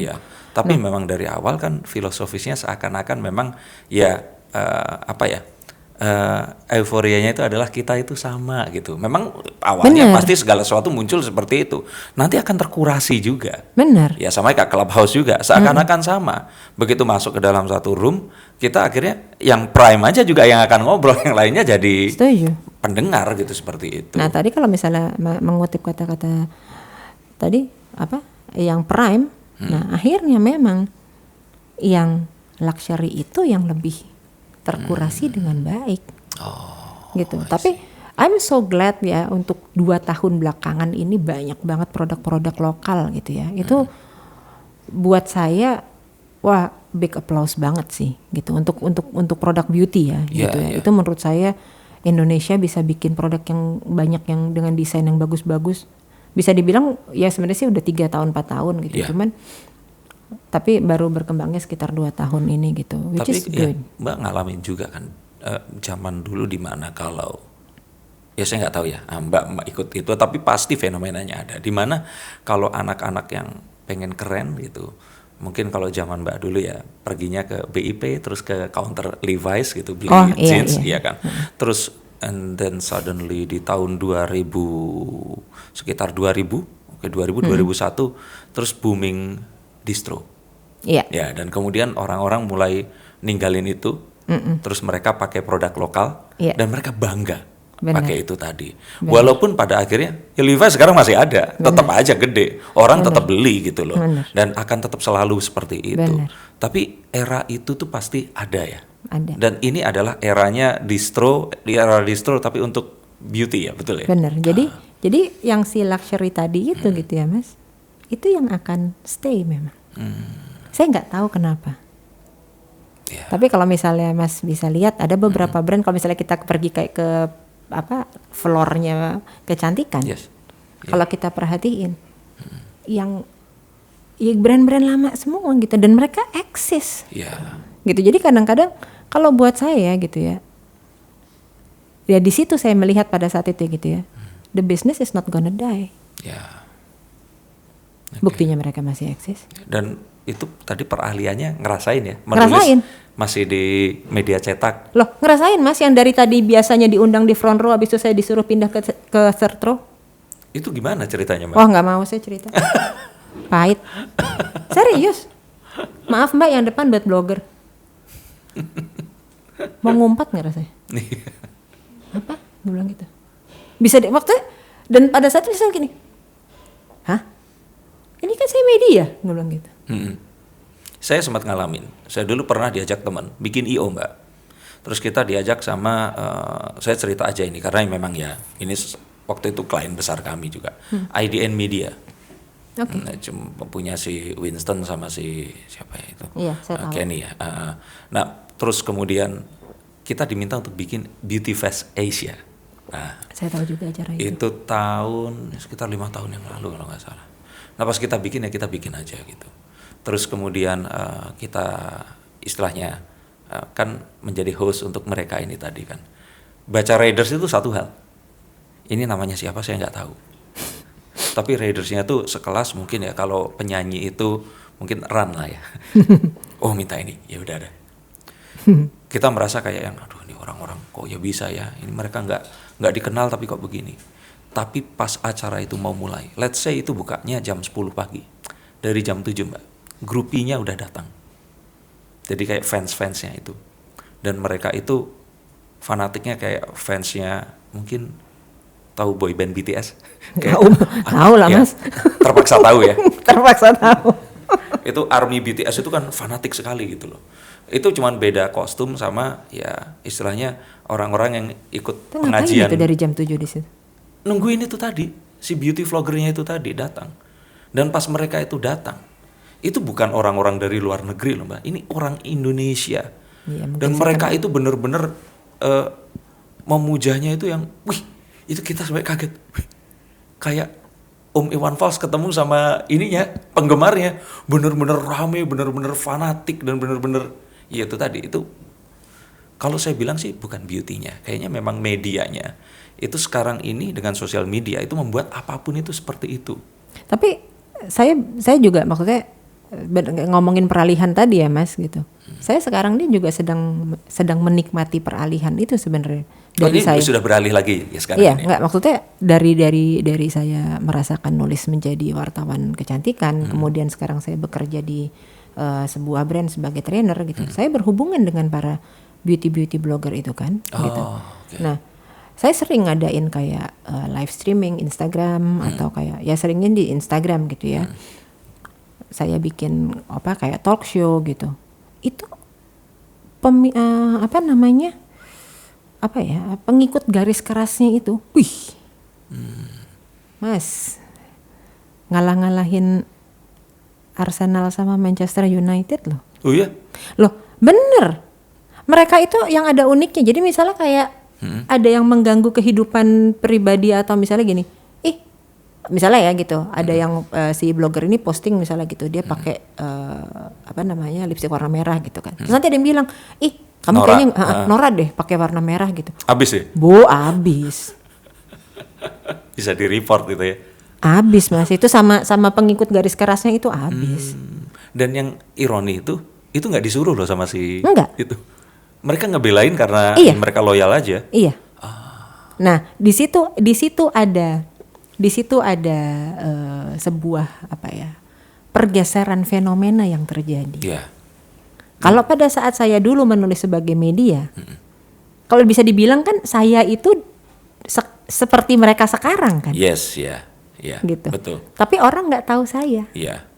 Saya nggak pernah muncul mukanya. Yeah. Ketika kalau saya muncul itu saya jadi kontributor. Yes. Artinya I know, yeah. gue hebat banget Yeah, bisa jadi foto yeah, di situ, yeah. gitu kan. Nah, tapi sebelumnya saya pernah kok sering banget gitu diminta foto. Yan minta foto lo gitu. Saya kan nggak suka ya muka saya dipajang gitu. Kadang-kadang. Ya udah yang dari samping ya. Kayak mata uang dong Mbak. Iya benar kayak mata uang. Mirip sama burung. Gitu. Jadi, nah Itu menjadi sebuah pergeseran fenomena yang sangat menarik sebenarnya gitu ya, dari dunia kertas sampai digital seperti mereka itu sebenarnya kan dirimu tapi zaman sekarang. Iya. Iya. Gitu. Benar. Nah kalau sekarang ternyata orang-orang itu karena udah ada sosial media, kayak tadi saya bilang, sempat menjadi liar. Ya. Liar itu bukan dalam artian katanya produknya apa gitu, tapi kebebasan berpendapat semua orang seakan-akan sama. Bener. Ya, kita nggak akan bisa nanyain, mana akun LinkedIn lu, gue mau lihat. Nggak bisa. Nggak bisa. Dan kemudian apa yang diucapkan oleh si blogger ini juga kadang-kadang menjadi kayak semacam bumerang sama buat mereka gitu. Jadi emang sekarang itu sih kalau saya bilang kita harus berhati-hati ya gitu. Gitu. Itu perbedaannya ya dulu sama sekarang ya. Itu perbedaannya. Jadi kalau dulu kita selalu bilang gini, kalau di dunia di media itu tidak ada yang bisa, ibaratnya gini, kalau dulu ya cetakan itu orang masih bisa jadi bungkus kacang, bungkus apa segala macam itu bisa hilang. Benar. Tapi ketika udah masuk di kalau dulu kalau zaman dulu kertas kan kita bilangnya TV kan gitu. Nah kalau udah masuk ke TV, udah itu nggak akan bisa hilang. Above the line lah. Iya kan. Nah kalau sekarang ya udah nggak ada yang bisa hilang mas. Gimana coba mau ngilanginnya? Iya nggak bisa di undo atau di delete. Nggak bisa. Mau bayar berapapun sama si Google apa segala macam. Stays in internet forever. Tetap ada itu. Betul. Rekam jejak itu tidak akan pernah. Makanya kita sekarang harus hati-hati. Ya. Gitu. Oke. Itu satu hal yang memang ini ya golden ya sekarang ini harus hati-hati intinya itu. Iya. Itu yang saya pelajarin juga karena saya masuk di area di era shifting itu. Oke. Nah, sekarang ini berarti menjadi tadi ya training itu tadi ya di produk Korea itu tadi. Ini memang aiming buat ke sana, Mbak. Atau mereka ini yang meng-headhunt Mbak untuk join? Jadi ketika saya balik dari Australia, saya sempat capek untuk kerja di dunia media. Gitu kan. Karena saya mikir bukan capek, karena saya mikir gila gue udah tua. Oke. Gitu. I cannot compete with the anak-anak muda zaman sekarang. Youngster ya. Iya kan. Makanya tadi itu saya sempat mengalami yang katanya biasa duduk di front row, habis itu saya digeser jadi third row, itu sakit hati ya gitu kan. Tapi akhirnya ketika itu saya bantuin majalah Clara. Oke. Mas Samuel. Saya lupa setahun lebih ya saya bantuin untuk majalah Clara. Kemudian abis Clara saya masuk ke Femina Group. Saya masuk lagi ke Femina Group. Waktu itu Ibu Widarti bilang, saya butuh freelance. Gitu. Tapi lama-lama karena dia sering ngelihat muka saya ada di kantor, Neng, udahlah masuk aja. Diiyain. Ya dia minta saya masuk, gitu kan. Akhirnya melalui prosedur yang ada, psikotes apa seperti biasa ya Femina Group. I really miss that media ini. Terus saya masuk ke majalah Pesona. Oke. Sesuai umur. Iya. Baru mau ngomong. Sesuai umur.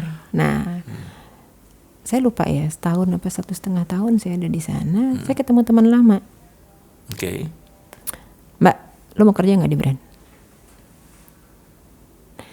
Jadi ya Mas, jujur, saya dari pertama mulai kerja dari si Shape itu juga saya ditawarin temen. Sampai sekarang ini saya kerja itu semua ditawarin teman. Ini baru sadar atau? Enggak, saya udah sadar. Tapi semuanya itu berarti memang diajakin. Iya. Oke. Ini ada nanti ada poin penting yang buat anak-anak sekarang ini harus paham ya gitu. Itu juga tadi dapat suami kan ditawarin teman juga. Iya kan? Kayaknya anaknya emang mauan sih. Jadi akhirnya ditawar, saya bilang gitu, gue emang pengen kerja di brand dari dulu, bilang. Tapi gue nggak ngerti mau jadi apa. Gitu. Ada nih kita butuh trainer, lo mau nggak? Dia bilang gitu. Nyangkut lo sampai sekarang. Dan ternyata, nah ini saya baru tahu setelah saya kerja di sekarang ini, saya baru tahu ternyata saya punya kemampuan untuk mengajar. Dan saya baru tahu yang namanya mengajar itu tidak mudah. Susah. Susah, Mas. Mungkin sekarang kali. Kalau dulu tuh ngajar kan orang dikasih tahu, mereka nurut-nurut aja. Kalau sekarang misalnya dikasih tahu, Bandung itu tingginya dari permukaan laut sekitar sekian. mahasiswa googling. Iya kan? Ya sama Mas sekarang. Begitu juga dengan dunia beauty. Oh. Saya ngajarin anak-anak BA saya, kita bilangnya BA. Saya Beauty ngajarin assistant. customernya Google. Masa sih Mbak? Ini yang di sini enggak nih katanya. Sama. Iya. Gitu. Jadi itulah seni. Ternyata saya mendapatkan seni mengajar di situ gitu ya. Maksudnya ketika saya harus gimana caranya supaya bisa didengar sama mereka. Yeah. Gitu. Dan itu susah. Bukan penyiar radio Mas. Kalau penyiar radio mau didengerin apa enggak udah sambil lewat. Kalau ini kan enggak, audiensnya ada di depan dan mereka jualan. Iya. Mereka harus berjualan, mereka dengan target yang tidak kecil. Dan nggak boleh salah kan. Mereka Nggak jelasin. boleh salah Mas. Semua yang produknya itu bentuknya hampir sama kalau buat saya. Sama, buat saya juga semua hampir sama. Gitu. Nah, berarti kalau tadi sudah menceritakan transisinya, apa nih insight untuk dunia beauty sekarang dan di masa mendatang, tapi yang deket-deket aja. Kalau menurut Mbak Dian apa? Ini kan bisnis yang luar biasa. Sebagai contoh, waktu video ini dibuat, 2 hari yang lalu Vanessa Angel menceritakan kalau dia ini diselingkuhi oleh suaminya, Bibi Adriansyah. Yang setelah diusut-usut nggak pakai waktu 24 jam ketahuan kalau sebenarnya dia ini lagi meremuin produk punya ya teman rekanannya dia lah. Karena produknya namanya pelakor. Oke. Ya, pelakor itu kan kalau ya gini, ini ceritanya lebih menarik lagi adalah jadi ceritanya suaminya ini diketahui pakai video itu lagi bermesraan dengan asistennya namanya Mayang Sari pakai Y. Oke. Dan akhirnya ini tuh beneran apa bercanda sih? Oh. Ini beneran. Aku tuh nggak pernah baca berita Mas, jadi ya you need to know. Iya. Oh iya, oke. I inform you. Ini beneran ini. Nah, sampai akhirnya itu ketahuan. Pelakor itu ternyata nama produk dari ini belum diakui sih, tapi kalau menurut saya ini bener. MS Glow itu ngeluarin pelakor, pelarut lemak kotor. Apa? Oh ya, yang pakai itu tadi. Peluntur lemak kotor, intinya seperti itu. Ada paketnya seperti itu tadi. Oh, gitu. Dan ternyata ya kalau saya pikir ini kayaknya meromoin itu deh gitu. Nah, ini kan gimmick berarti. Yes, tapi kan you can imagine seperti ini nih happening. Sekarang banget ini lagi happening, terjadi gitu loh. Nah, berarti kan memang terjadi satu apa ya? Kalau saya bilang merge itu satu dunia yang berbeda tapi terus kemudian ini ngelebur gitu jadi satu antara media yang sekarang itu sosial media. Bukan media satu arah kayak Mbak dulu lakukan di mana orang itu kan kalau dulu itu punya hak jawab karena ada yang protes, butuh waktu berminggu-minggu untuk melakukan itu. Kalau sekarang nggak ada hak jawab, yang ada adalah kita ngomong, either itu diterima atau diserbu sama netizen gitu loh, maktizen gitu. Nah, kalau menurutmu the next ya ini bakal seperti apa sih? Selain tadi kan itu sebuah insight tuh bahwa beauty ini akan tetap terkasta-kasta, bukan terkasta ya kayak ya udah yang kelas yang the survival the fittest. Yes ya. Nah, tapi yang menengah dan ke bawah ini kan satu pasar yang juga menarik sekali. Karena ini pasar yang memang saat ini bergeliat. Dari yang dulu itu nggak ada, sekarang itu kalau saya bilang ini jadi ada. Mungkin kalau dulu itu kita cuma tahu ada kalau sabun Lux, kalau itu Viva kan. Nah, tapi kalau sekarang itu asisten rumah tangga saya di rumah aja. Itu menjadi reseller skincare kecantikan. Di mana dia dapat uang lebih tinggi daripada gaji per bulannya. Bisa dicoba. Apaan tuh? Nah, makanya maksudnya di sini adalah ini kan bisnis yang benar-benar sekarang ini luar biasa banget gitu. Iya, benar. Insight-mu apa, Mbak? Jadi karena sekarang saya juga bekerja di salah satu perusahaan kosmetik terbesar di Korea ya, Mas gitu. Intinya kan Amor Pacific ya namanya ya. Nah, kita itu punya ibaratnya gini Mas, kita punya dari level dep store yang paling tinggi sampai yang dijual di stasiun kereta. Oke. Gitu. Nah, intinya apa gitu? Dalam sebuah perusahaan itu gitu ya, jadi gini, perusahaan itu dia harus bisa pada saat itu dia udah punya kayak apa ya, prediksi ya. mencukupi seluruh kebutuhan kecantikan dari berbagai macam lapisan. Gitu. Nah, itu yang ideal. Yeah. Ya kan, itu yang ideal. Jadi emang bener-bener kemudian, tapi memang benar yang kasta ini tetap ada di sini, yang tengah ada, kemudian yang bawah ada, kemudian ada yang bawahnya lagi ada, gitu ya. Itu semua sudah tercukupi kalau dari Amur Pasifik, gitu ya. Kalau saya lihat sih, mereka bisa memprediksi sampai ke arah sana. Nah, cuman kalau misalnya untuk yang tadi pertanyaannya, Mas tuh kan yang ada di level tengah kan? Iya. Karena kan saat ini pasar yang sedang berkembang ada di situ, terutama di Indonesia. Iya, dan ini yang akan lama. Kenapa? Karena sekarang itu ya, ini gue nggak enak nih ngomongnya nih. Nanti dengerin dulu, kalau nggak enak dipotong. Tapi dicoba dulu. Karena jadi gini, kayak misalnya gini contohnya ya, saya pakai contohnya makanan aja ya. Makanan yang terhidang dalam satu meja ini, gitu ya, ada nasi, ada daging, ada ayam, ada tempe. Tapi semua orang tuh pasti punya preferensinya masing-masing. Betul. Berasnya ibu ini tuh harus yang dari Jepang. Sayur nggak apa-apa deh, beli di pasar Minggu. Yes. Tapi kalau tempe, nah gitu. Jadi orang itu akhirnya nanti akan digiring ke situ. So begitu juga dengan beauty. Gitu. They can mix and match, and dan itu adalah ya hak mereka untuk mix and match. Dan itu adalah kewajiban saya untuk semakin gencar menjual. Gitu kan, gitu. Gencar dengan ibu jangan beli bayam yang di pasar Minggu, ya udah beli aja sama dengan satu toko yang jualan beras sama yang si beras Jepang ini. Lain loh, hidroponik loh Bu. Gitu ya, kita bisa ngomong gitu. Tapi for some people they don't care. Tapi for some other people they really care about. Oh gitu ya Mbak. Gitu. Jadi balik lagi adalah kita ke preferensinya orang masing-masing. Tapi untuk pasar yang lagi di tengah ini Mas, gitu, sebenarnya menggeliatnya sudah lama. Gitu. Dan bahkan lucunya yang tengah ini itu kadang-kadang mereka ada sebagai batu loncatan buat naik ke stepping stone-nya ke yang tinggi. Iya. Semua orang itu ngejar luxury Mas, gue nggak ngerti kenapa. Gitu. Ngerti.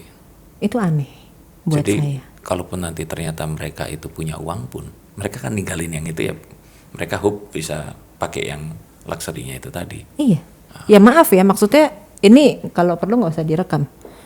Kalau misalnya saya habis brand saya habis upload produk, itu yang komentar, duh kapan ya gue kaya bisa beli itu. Itu sedih sih, maksudnya saya baca itu sedih jujur gitu. Tapi maksudnya mereka tuh sampai segitunya gitu. Loh tapi ini juga nggak apa-apa kan? Ya nggak apa-apa sih. Oke, berarti insight-nya adalah walaupun apapun itu sebenarnya orang itu aiming ke sesuatu yang ya lebih tinggi. Dan sebenarnya itu kayaknya insight untuk semuanya juga Mbak. Jadi kalaupun mereka punya uang, ya mereka pengen ngerasain juga kayak ya kalau mereka punya rumah, mereka punya ini pengen beli ya di Pondok Indah gitu, seperti itu kan misalkan. Bisa jadi. Ya.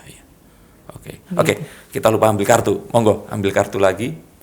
Bebas mau yang mana aja. Baik sekali. Kartu strength. Nah, strength ini berarti kalau kita ngomongin beauty. Iya, ini kekuatan, tentang kekuatan. Beauty itu apakah identik dengan ya kalau beauty itu kecantikan ya berarti kan? Cantik itu apa? Karena begini. Mungkin kalau sekitar 20 tahun yang lalu, zamanmu masih baru lulus kuliah dan sebagainya itu Mbak, kalau istilahnya ada produk kosmetik dari Korea kan orang kan ngernitin dai di Indonesia. Mereka cuma tahu kan dari US atau dari Jepang. Setuju. Nah, cantik itu apa sekarang ini? Karena kan balik lagi. Cantik itu sekarang apa cantik menurut saya? Ya, menurutmu cantik itu apa sekarang ini? Kalau cantik itu buat saya pakai padanannya katanya beautiful ya, bukan pretty. Gimana itu menjelaskannya? Jadi kalau beautiful itu adalah cantiknya ya from inside to outside. Kayak misalnya saya bilang gini ke orang, Senyum itu bukan pakai bibir. Senyum itu pakai hati. Oh, oke. Saya selalu bilang gitu. Iya. Kalau Tyra Banks bilang pakai mata katanya. Oke, tapi itu tadi ininya ya, bahwa beauty itu lebih baik beautiful dibandingkan pretty itu Iya, tadi. karena kalau buat saya perempuan semua cantik, gitu loh. Tapi sekarang kalau misalnya aku mau julit-julitan nih ya, gitu. Kalau misalnya dikasih boleh kesempatan julit, pernah ngeliat nggak Mas? Ada orang cantik tapi ngebosenin. Iya, ada. Karena Pernah ngeliat juga kan ada orang yang biasa aja nggak cantik tapi dia nyenengin. Iya, betul. Ya, Iya. That's it. Oke. So cantik itu sebenarnya relatif. Tapi kalau buat saya mau ditanya cantik itu apa? Cantik itu beautiful. Beautiful itu which is ya when you have the powernya dari aura yang terpancar itu beda. Loh, berarti hubungannya dengan si produk kecantikan apa? Nah ini menarik sekali pertanyaannya, beneran. Tadi kan saya bilang buku saya itu rata-rata psikologi. Yes. Nah jadi kalau misalnya mau dikaitkan ternyata antara hubungan psikologi sama dunia kecantikan itu erat sekali. Kenapa orang mau pakai skincare? Supaya lebih percaya diri. Nah betul, karena kan saya pikir, ini kalau saya pikir ya, saya tuh saya sering dapat endorse, terus kemudian saya diminta untuk pakai produk tertentu yang kalau orang nanya ke saya, Mas kok kulitnya mulus, ke dokter mana gitu, saya bilang ya mungkin ini bawaan aja, karena percaya nggak, saya cuci muka aja pakai sabun mandi gitu, dan itu udah like 44 years gitu saya melakukan itu. Kalaupun terus kemudian ada sabun muka, itu karena kebetulan istri lagi nemenin belanja istri, lihat itu terus sudah saya beli. Itu habis bukan berarti saya harus beli lagi. Enggak, ya udah pakai sabun muka aja gitu. Nah, tapi memang akhirnya saya berpikir bahwa apapun yang dipakai itu sebenarnya percaya dirinya kan yang dibutuhkan di sini. Benar. Kenapa orang mereka pakai skincare? Supaya mereka lebih percaya diri, supaya mereka bisa diterima di tempat yang mereka inginkan. Yes. Oh. They need approval. Oke. Itu sebenarnya. Kalau buat saya begitu. So this is not about kosmetik ya. Ini Tapi jadi kalau, bisnis tentang kepercayaan diri. Iya, berawal dari situ Mas. Angkanya tuh berangkat dari situ. Oke. Gitu. Jadi dan kita apa? I'm doing image. Kalau ditanya, Dian pencitraan, saya pencitraan. Oke. Saya datang ke sini untuk menunjukkan kalau seorang Dian Prima bekerja di Sulawesi. Dan itu yang saya tekankan ke anak-anak saya, ke anak-anak buah saya. Oke. Gitu loh. You're working for luxury brand. Ya. Kamu harus menunjukkan adalah sikap kamu bekerja di luxury. Jadi kalau misalnya yang itu juga bisa menjadi sebuah insight gitu ya buat anak-anak zaman sekarang gitu. Di mana kamu kepengen diterima? Iya. Misalnya contohnya gini nih, kita ngomongin barang harga 250 juta, harga tas harga sekitar 500 juta. Iya. Kamu bawa itu ke pasar. Apakah orang akan melihat tas kamu itu seharga itu? Ya. Gak ada acceptance di situ. Gak ada acceptance di situ. Mungkin dia akan dia sama dengan harga yang gue beli kemarin di Mangga 2 atau di ITC. Karena mereka taunya itu. Ya. Berarti konsep itu nggak sama kan waktu dia di situ, dan terus kemudian dia bawa itu ke acara-acara misalkan yang lebih high class lagi seperti itu. Benar. Begitu juga dengan karena saya bekerja di luxury brand gitu. Kenapa saya selalu tekankan di luxury brand? Karena memang tidak semua orang itu mereka bisa paham. Ya. Mungkin kalau misalnya kayak teman-temannya Mas gitu, oh ya paham. Ya. Tapi mungkin bisa jadi teman yang sebelah sini sama aja. Ya. Dan itu kan double difficulty waktu kita. Lah kalau tas kan tasnya di bawah Mbak. Lah kalau kita pakai make up, apa enggak terus make upnya kita kalungin gitu biar orang tahu ini pakai make up, itu kan enggak. Ibu-ibu itu selalu punya cara untuk menunjukkan. Coba ini sedikit aja. Ini panjang lagi loh. ini insightful. Coba gimana? Caranya gimana? Nggak sengaja jatuh gitu intinya atau gimana? Enggak Mas. Jadi misalnya kayak ya kita kan suka ngundang acara-acara VIP kan. Yes, iya. Apa gunanya handphone? Oke, iya, itu tapi kan kelihatan kan. Kan posting-posting. Lu udah pakai ya gitu. Oh, kayak gitu. Iya, nih gini ya. gitu. Dan Terus itu mereka, pun juga di-emphasis. Itu adalah satu instrumen yang memang oh dipergunakan. iya, dan itu saya pakai memang. Oke. Ya. Ayo Oke. Mbak ajak teman-teman, karena atau enggak misalnya kita punya bedak atau apa gitu kan, gitu. Mereka lagi tacap-tacap atau nanti ada siapa gitu kita undang gitu, nanti teman-temannya datang apa, oh si ini pakai itu gitu. Nah, itu yang itulah tren yang sekarang terjadi dengan si social media itu, yang tidak dimiliki pada saat Dulu itu ada dunia media cetak, ya. Oke, itu strength yang kita bahas tadi. Nah, yang terakhir di sini, kartu terakhir silakan diambil.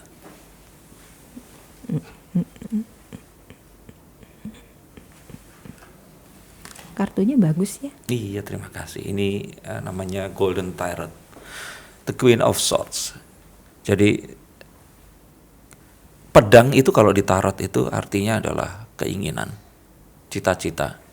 Dia bisa diukur, dia bisa pakai teknik kita bisa achieve itu.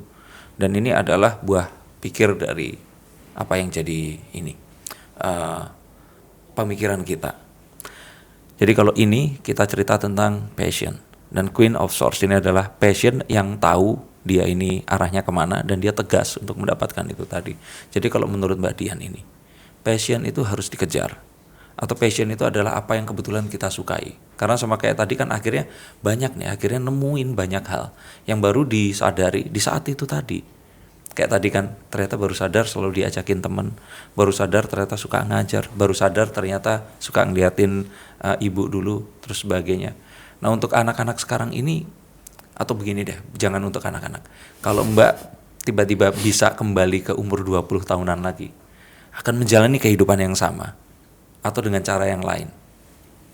Nggak, saya senang dengan hidup saya sekarang. Loh, ya sekarang tapi kan merupakan, Kalau diulang lagi? ya maksudnya path-nya akan tetap diikutin sama atau ada Oh yang enggak, berbeda? saya nggak mau tinggal di Indonesia, Mas. Mau di mana? Maunya di mana? Di negara 4 musim ya pokoknya. Oh, itu karena preference atau karena melihat potensi memang lebih baik di sana? Enggak, saya merasa lebih kayak nggak tahu ya, emang soul saya ada di sana. Aduh, itu nanti ujung-ujungnya panjang, udah jawab yang ini aja dulu. Oke. So the passion is actually harus diolah. Oke. Passion itu bukan untuk dikejar. Jadi gini loh. Sekarang kalau ditanya gitu kan, saya itu anak yang dididik untuk punya hobi karena saya nggak punya siblings. Oke. Kemudian saya melahirkan anak saya nggak punya hobi. Sama sekali. Sama sekali. Oh. Anak saya yang pertama itu akademis abis. Oh. Dari kecil nggak senang mainan. Berarti berbeda dengan dirimu? Sangat berbeda sebenarnya. Oh, oke. Gitu. Tapi dia sangat dekat sama saya. Gitu. Oke. Jadi passion itu adalah untuk diolah. Gitu. Jadi misalnya kayak balik lagi gitu ya. Jadi misalnya, oke, sekarang passion kamu apa gitu ya? Misalnya terlepas dari beauty gitu kan. Oke, passionnya otomotif.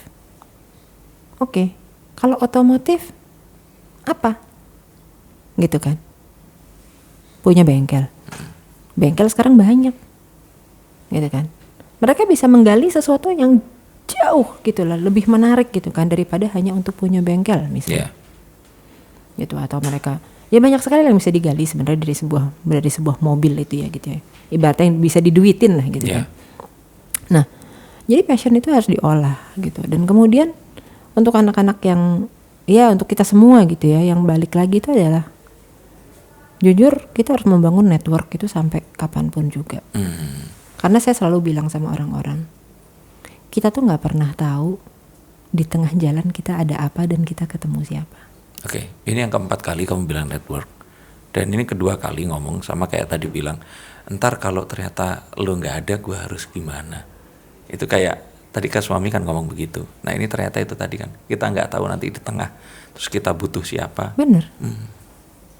Jadi makanya kalau, nah untungnya anak-anak yang saya balik lagi karena ini sekarang kita berhubungan dengan passion dan untuk anak-anak zaman sekarang gitu.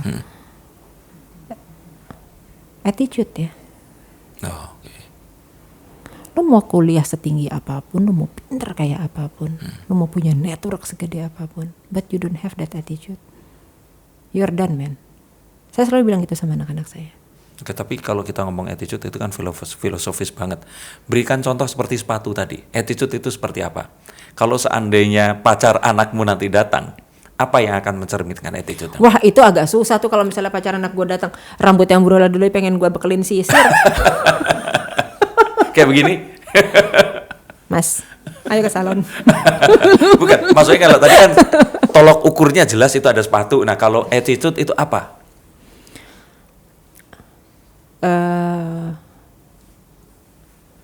Ngomong tuh ya Mas, ya kalau buat saya Ya.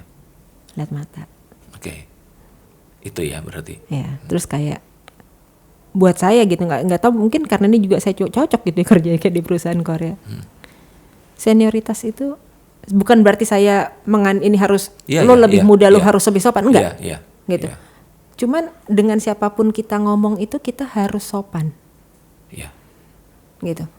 Enak diajak. Jadi kayak karena saya ada beberapa teman anak saya gitu udah suka main dan saya kenal dan saya deket sama mereka gitu kan. Ada yang mereka mau bebas gimana, tante apa kabar ngomongnya. Tapi masih ada ininya gitu loh, aroma kesopanannya gitu kan. Terus nggak terus misalnya dia mau ke sana, anak kecil sana aja gitu, nggak gitu. Tante mau ke sana dulu, apa gimana gitu. Jadi yang sifat balik lagi deh Mas, ajaran-ajaran dasar ketika kita diajarin sama orang tua kita dulu. Gitu. Terus kayak misalnya ya saya orang yang nggak jujur, saya orang-orang yang tidak suka tersenyum. Ya nggak usah sampai yang berlebihan gitu, enggak gitu kan gitu. Cuman kayak mata ngomong tuh lihat mata, salaman atau apa. Ya nggak perlu sampai salim sampai. Enggak. Tapi buat saya apa ya? That is attitude. Iya, kalau di Korea kan memang submissionnya tuh ada ke orang yang memang kita look up atau orang yang memang dia lebih senior. Dan biasanya kalau di Korea itu, ya saya belajar dari K-drama ya.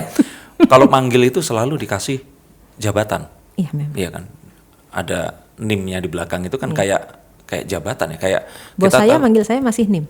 Nah makanya itu kan berarti kan satu penghormatan gitu ke orang ini tadi. Cuman kadang-kadang beberapa anak-anak kalau zaman sekarang kan bilangnya kan lah, tapi kan kalau gua jadi diri sendiri ya gua jujur aja gitu loh. Kalau gua nggak suka yang itu harus gua lakukan, ngapain gua harus melakukan itu kan jadi nggak jujur sama diri sendiri. Ya sekarang anak-anak sekarang senang banget ngomong gitu ya. Iya gitu, seperti itu. Jadi kan ya memang akhirnya ya kita harus, atau kita yang salah karena kita ini produk zaman lampau gitu. Enggak sih, kalau saya bilang adalah saya tuh senang segala macam itu dianalogikan dengan makanan gitu ya. Ya mengolahnya aja gitu loh Mas. Ya nggak apa, memang jujur. Sekarang saya mengerjakan pekerjaan saya sekarang gitu. Sekarang semua yang ada di ruangan jujur dengan dirinya sendiri, memang mereka senang mengerjakan itu. Gitu kan. Tapi bagaimana cara mengolahnya? Bagaimana kita bisa sampai ke sana tuh adalah tugas orang tua. Betul. Dan setiap rumah pasti punya resepnya sendiri untuk membuat anaknya itu bagaimana gitu kan. Jadi ya again anak-anak itu zaman sekarang banyak banget yang kalau saya ya buat saya gitu, justru ini kesempatan mereka sebenarnya untuk maju tuh luar biasa besar sekali gitu ya. Terlepas dari nggak usah ngomongin uangnya deh gitu loh. Orang sekarang juga scholarship banyak banget kok. Ya kayak misalnya tadi Mas ini gitu, umur segini bisa bekerja apa segala macam. Artinya apa? Dia punya network yang bagus. Betul. Gitu. Dan dia bisa punya sesuatu yang hey, you can trust me to do this. Betul. Gitu. When I do this, I can do better than other. Udah, that's it. Itu insight yang luar biasa sih, dan itu kayaknya yang dibutuhkan oleh para pemirsa ini tadi. Karena memang ya itu tadi, ini sekarang era informasi ada banyak, tapi mengkurasinya itu adalah satu hal yang balik lain. Lagi. Dan saya bisa bilang tugas mengkurasi itu adalah bukan berarti dengan orang tua yang terlalu overprotective dan mereka terlalu berlebihan menjaga anaknya. Bukan. We can, ada satu titik, ini sebenarnya pengen menjadiin saya kalimat terakhir. We can control our life, but we cannot control other people's life. Tapi somehow we want to control people life. Caranya gimana? Still kita kontrol hidup kita. Balik lagi ke awal tadi, itulah gunanya lobby itu tadi. Oke, karena ini sudah bagus, nggak ada yang lebih bagus lagi dibanding kalimat itu. Maka saya tutup. Terima kasih banyak Mbak Thank Dian you Prima. kesempatannya. Oke. Iya, terima kasih, ini It's a terhormat very good banget day. ya. Dan pasti banyak banget tadi yang didapat dari ini semua. Dan kalau mau nonton yang seperti ini, ya cuma ada di sini. Di podcast Mata dan Telinga bersama saya Denny Darko dan Property Observer. The tools to feed your soul. Terima kasih banyak. Thank Sampai you. jumpa Mbak. Assalamualaikum. Waalaikumsalam warahmatullahi.